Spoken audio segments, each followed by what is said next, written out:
Assalamualaikum warahmatullahi wabarakatuh. Innal hamdalillah wassalaman amma ba'da. Sahabat-sahabatku yang dimuliakan oleh Allah Subhanahu wa taala. Pada kesempatan ini kita akan membahas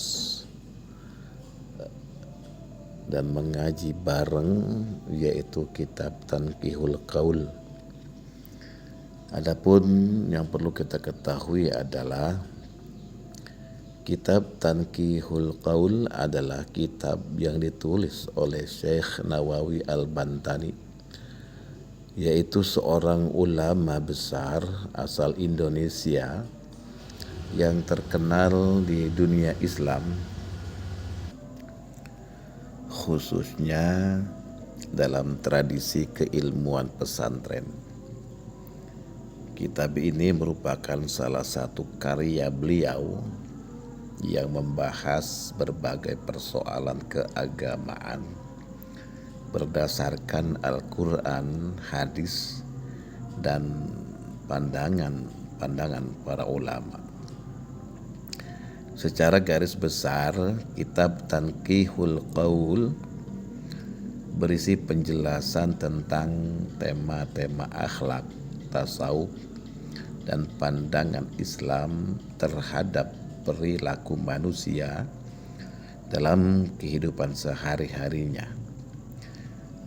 Kitab ini sering digunakan di lingkungan pesantren sebagai bahan ajar untuk memperdalam ilmu agama, terutama yang berkaitan dengan akhlak mulia dan spiritualitas.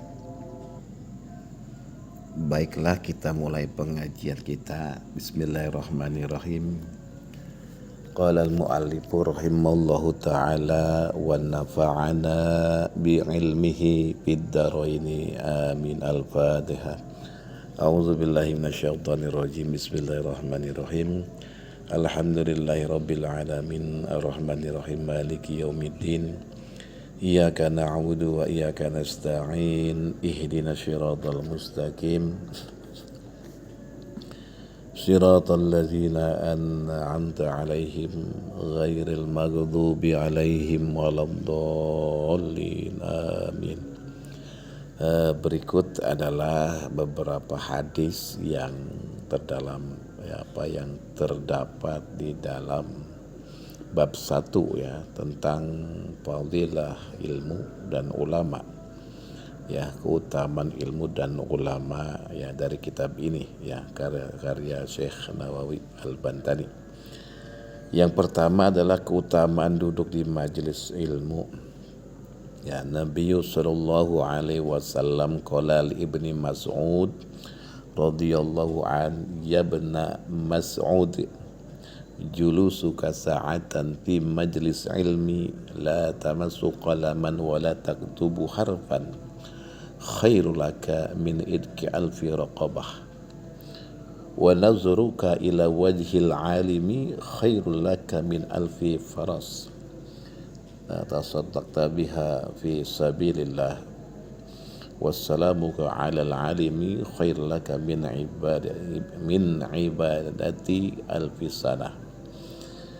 Artinya Nabi Muhammad SAW berkata kepada Ibnu Mas'ud radhiyallahu an, wahai Ibnu Mas'ud, julusuka sa'atan, dudukmu sesaat di majelis ilmu tanpa memegang pena dan tanpa menulis satu huruf pun, itu lebih baik bagimu daripada memerdekakan 1000 hamba sahaya. Memandangmu kepada orang alim itu lebih baik bagimu daripada 1000 kuda yang engkau sedekahkan di jalan Allah. Dan ucapan salammu kepada orang alim itu lebih baik bagimu daripada ibadah 1000 tahun. Yang kedua adalah keutamaan berjalan menuju majlis ilmu. An Umar ibnu Khattab radhiyallahu an qala sami'tu Rasulullah sallallahu alaihi wasallam yaqulu man masa ila halaqati alim kana lahu bi kulli khutwati mi'atu hasanah fa idza jalasa indahu wastama'a ma yaqulu kana lahu bikulli kalimatin hasanah. Dari Umar bin Khattab radhiyallahu an, aku telah mendengar Rasulullah bersabda, siapa yang berjalan atau pergi ke majlis pengajian orang alim, ia memperoleh pahala setiap satu langkah 100 kebaikan. Apabila ia duduk di sisinya dan mendengarkan apa yang diajarkan, maka baginya berpahala dari setiap kalimat 1 kebaikan. Yang ketiga adalah keutamaan orang alim dibanding ahli ibadah. Qala Nabi sallallahu alaihi wasallam, fadlil alimi 'ala al-'abidi ka fadlil qamari lailatal badri 'ala sa'iril kawakib.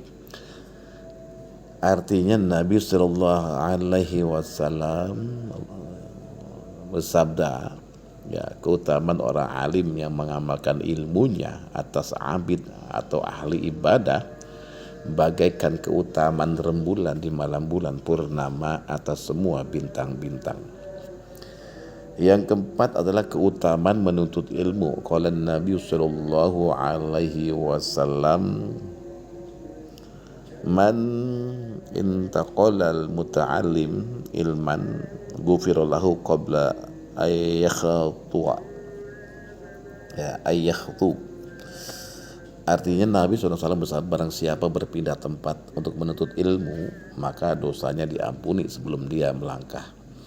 Yang kelima adalah kemuliaan ulama di sisi Allah. Qala Nabi SAW, akrimu al-ulama'a fa innahum indallahi karamaun, ya, makramun.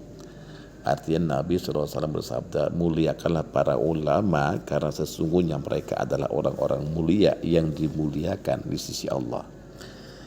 Hadis-hadis ini, ya, menekankan betapa tingginya kedudukan ilmu dan ulama dalam Islam, serta mendorong umat untuk selalu menghormati dan mendekatkan diri kepada majelis ilmu. Ya, yaitu keutamaan ilmu, ya. Satu, ilmu sebagai cahaya yang membimbing kehidupan.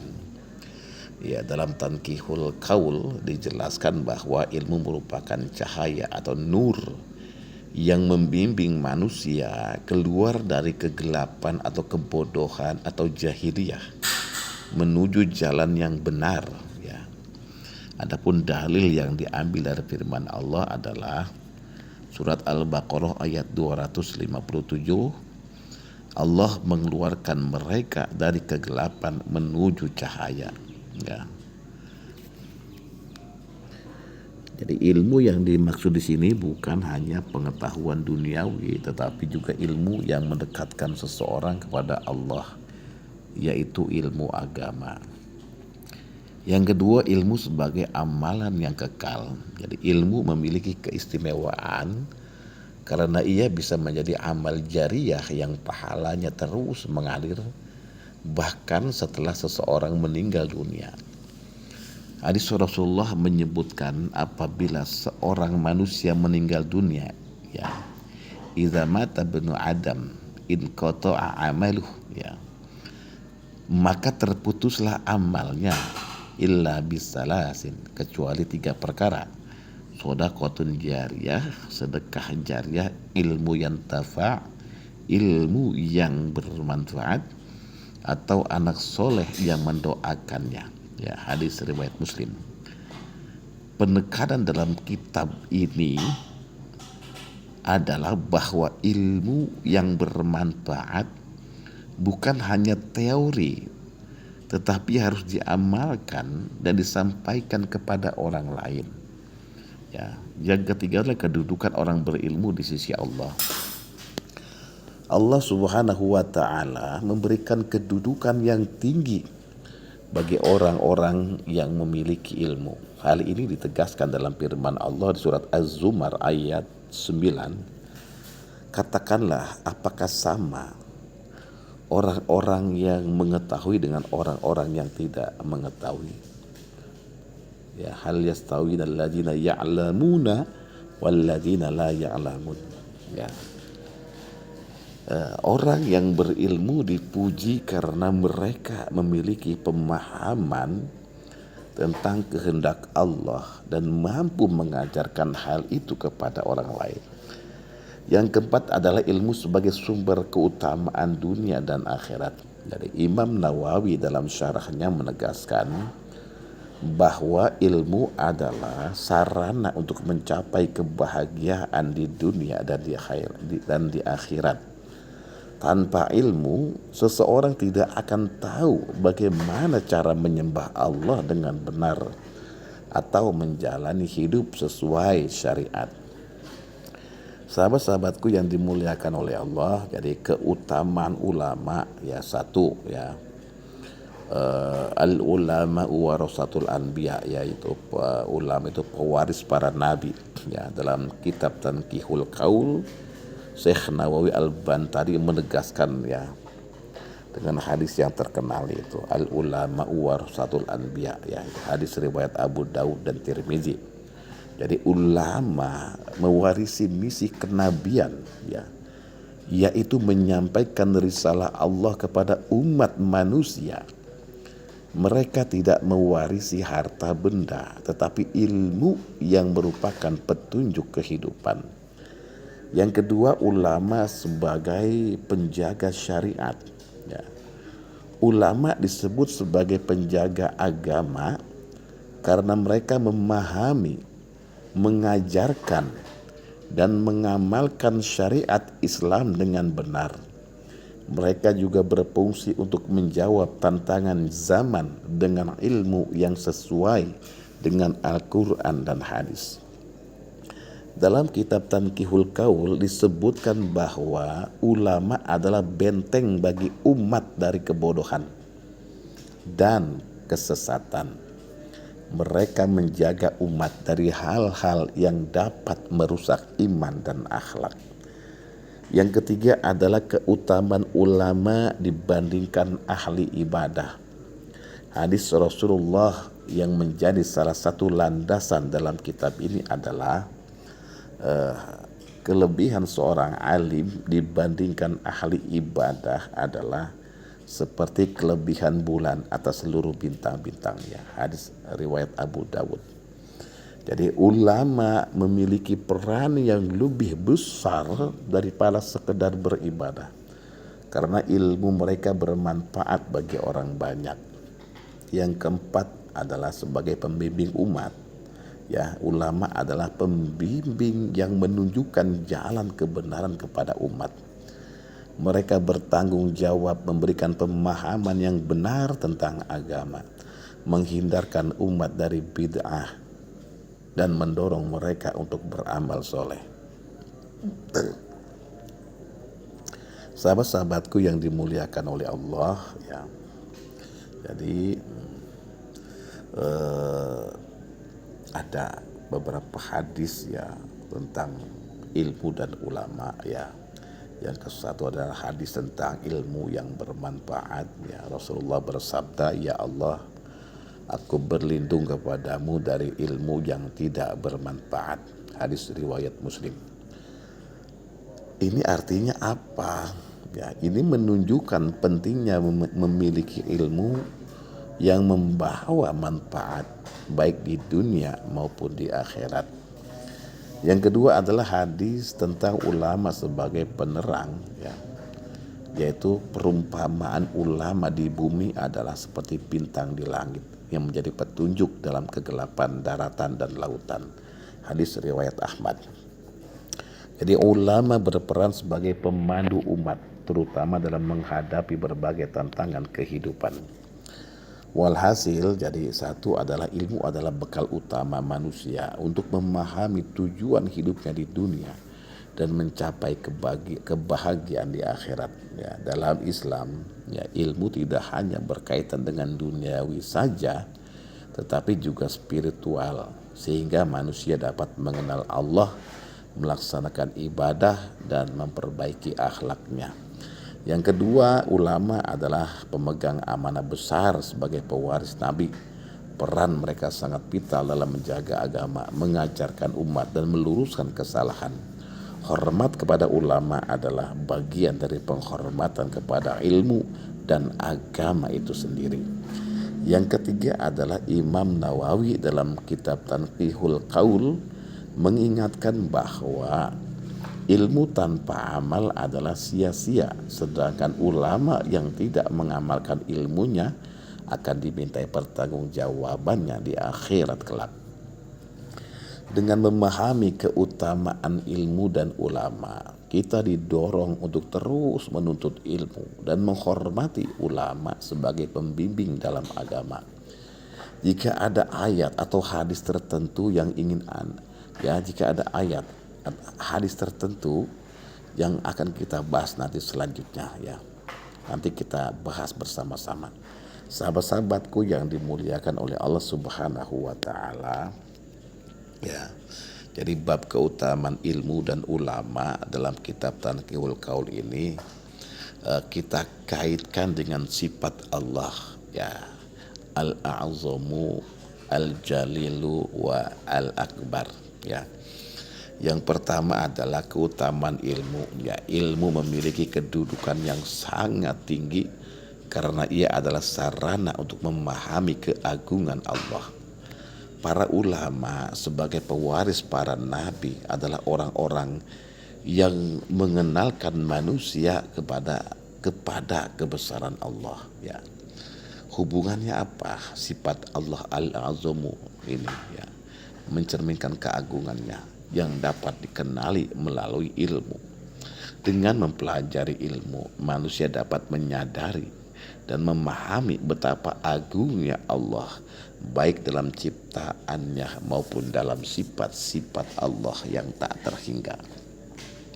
Yang kedua adalah Al-Jalilu, keutamaan ulama disebutkan sebagai orang-orang yang dimuliakan di sisi Allah.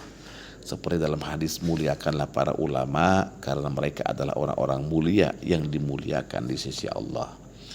Jadi hubungannya sifat Al-Jalilu ini menunjukkan kemuliaan Allah yang memancar kepada ulama sebagai pembawa ilmu.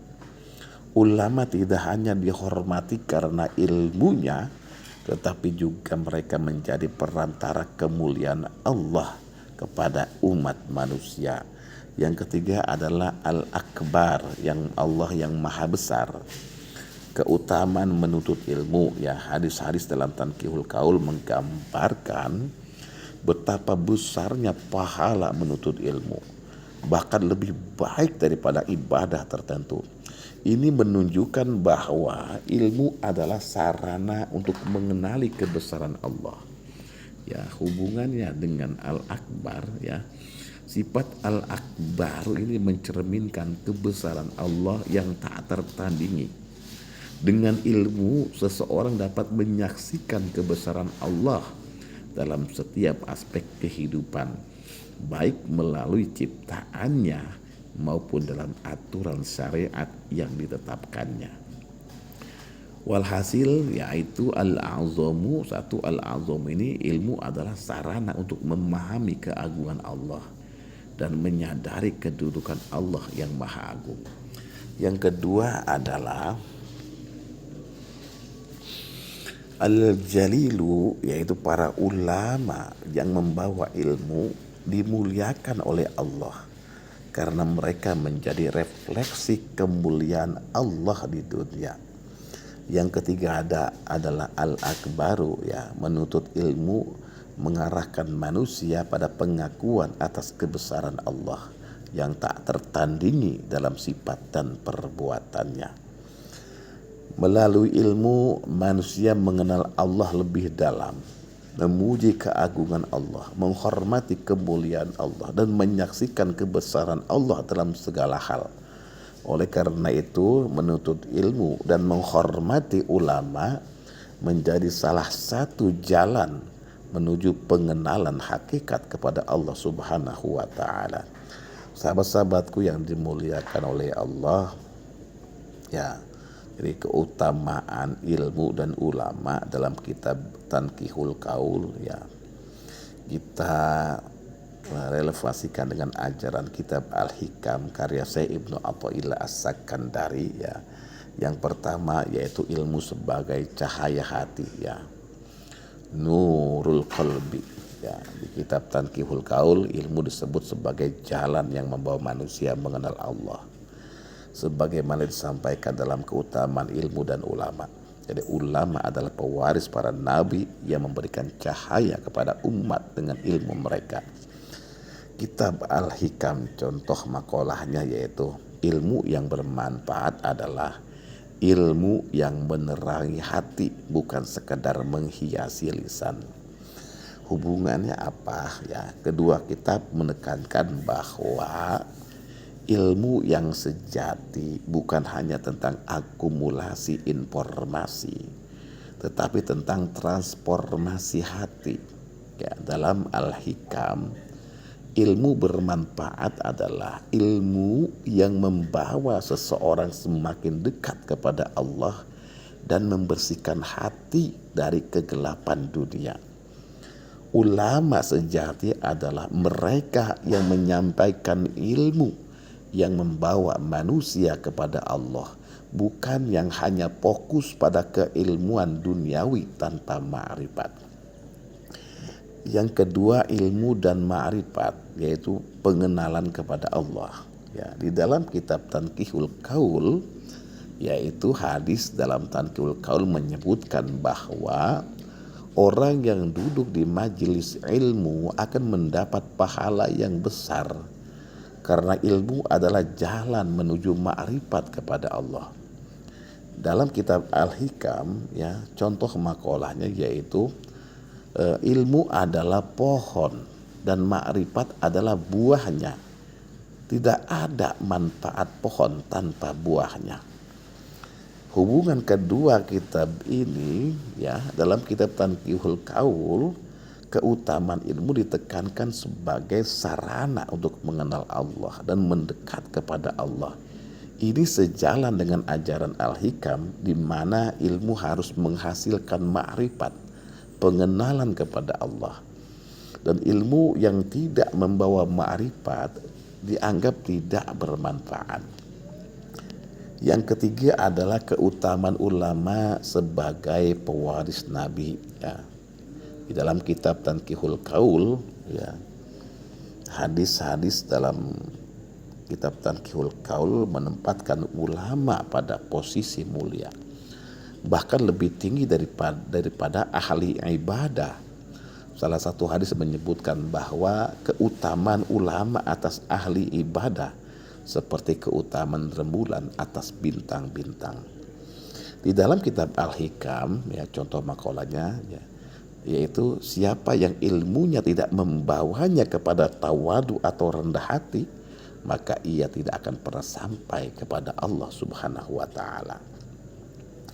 Hubungan daripada kedua kitab ini yaitu dalam kedua kitab yaitu bahwa ulama bukan hanya dihormati karena ilmu mereka, tetapi juga karena peran mereka sebagai pembimbing spiritual. Al-Hikam mengingatkan bahwa ulama sejati adalah mereka yang rendah hati dan mengamalkan ilmunya untuk mendekatkan diri kepada Allah. Ulama yang ilmunya membawa manusia kepada Allah adalah pewaris Nabi yang sebenarnya. Yang keempat adalah menuntut ilmu sebagai jalan menuju kedekatan dengan Allah. Di dalam kitab Tanqihul Qaul hadis ya menyebutkan bahwa langkah menuju majelis ilmu dihitung sebagai kebaikan dan mendengarkan ilmu membawa pahala yang besar. Dan di dalam kitab Al-Hikam ya contoh makolahnya yaitu amal perbuatan adalah kerangka, sedangkan kehadiran hati kepada Allah adalah ruhnya. Hubungan dari kedua ya kitab ini yaitu menuntut ilmu bukan hanya aktivitas fisik, tetapi juga aktivitas batin.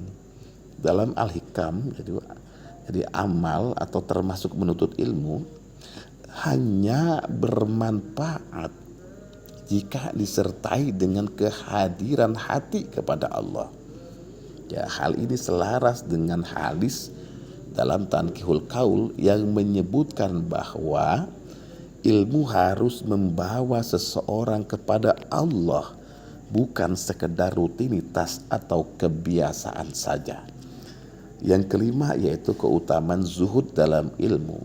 Kitab Tanqihul Qaul, yaitu bab ini menekankan pentingnya ilmu yang memuliakan Allah, ya, dan menjauhkan manusia dari keterikatan duniawi. Di kitab Al-Hikam contoh makalahnya yaitu, janganlah engkau belajar ilmu yang tidak memperbaiki hatimu atau menghilangkan penyakitmu. Ya, hubungan dari kedua kitab ini yaitu Al-Hikam menegaskan bahwa ilmu yang tidak menghilangkan cinta dunia dari hati tidaklah bermanfaat. Ini sejalan dengan Tanqihul Qaul, di mana ilmu dianggap mulia jika membimbing seseorang untuk mengutamakan Allah daripada dunia. Walhasil kedua kitab ini ya saling berhubungan. Yang pertama adalah ilmu sebagai sarana ma'rifat. Kedua kitab menekankan bahwa ilmu sejati adalah yang membawa kepada ma'rifat, yakni pengenalan yang mendalam kepada Allah. Yang kedua, ulama sebagai pembimbing. Ya, ulama sejati bukan hanya menyampaikan ilmu, tetapi juga mempraktekannya untuk mendekatkan manusia kepada Allah. Yang ketiga, ilmu yang menghidupkan hati. Ilmu yang bermanfaat adalah ilmu yang memperbaiki hati, menghilangkan cinta dunia dan membimbing kepada zuhud. Yang keempat adalah menuntut ilmu sebagai amal spiritual. Aktivitas menuntut ilmu harus disertai dengan niat yang ikhlas dan kehadiran hati kepada Allah Subhanahu wa Ta'ala.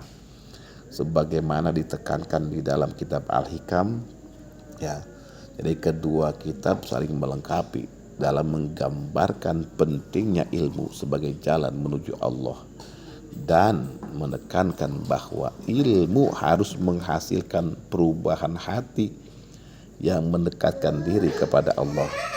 Sahabat-sahabatku yang dimuliakan oleh Allah Subhanahu wa Ta'ala, kesimpulan utama dari semua pembahasan yang pertama adalah keutamaan ilmu dan ulama.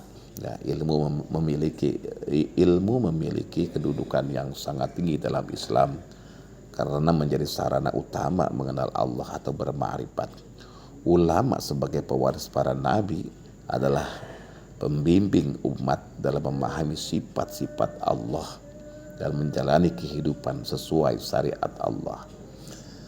Ilmu yang sejati tidak hanya berupa pengetahuan teoritis, tetapi harus menjadi cahaya yang menghidupkan hati dan mendekatkan manusia kepada Allah Subhanahu wa Ta'ala. Yang kedua adalah relevansi dengan sifat Allah Subhanahu wa Ta'ala, ya, Al-A'zamu, yang Maha Agung.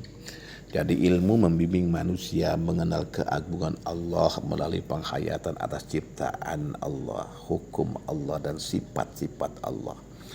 Al-Jalilu yang maha mulia. Ulama adalah cerminan kemuliaan Allah karena ilmu yang mereka miliki menjadikan mereka orang-orang yang dihormati di sisi Allah.